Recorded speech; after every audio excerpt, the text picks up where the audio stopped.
આજથી ફરી કાળઝાળ ગરમીમાં શેકાવા ગુજરાત રહે તૈયાર। સૌરાષ્ટ્રમાં 2 દિવસ હીટવેવની આગાહી। અમદાવાદ સહિત રાજ્યના 13 શહેરોમાં ગરમીનો પારો 38 ડિગ્રીને પાર।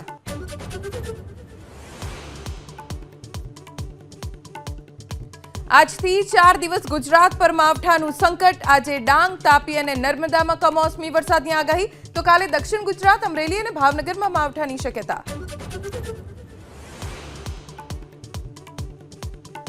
સુરતમાં નશાના કાળા કારોબારનો પર્દાફાશ। કાપોદ્રામાં 15 ગ્રામ એમડી ડ્રગ્સ સાથે ઝાકીર નામનો શખ્સ ઝડપાયો, તો મોબાઈલ રિપેરિંગની દુકાનની આડમાં ગાંજાના વેચાણનો પણ પર્દાફાશ।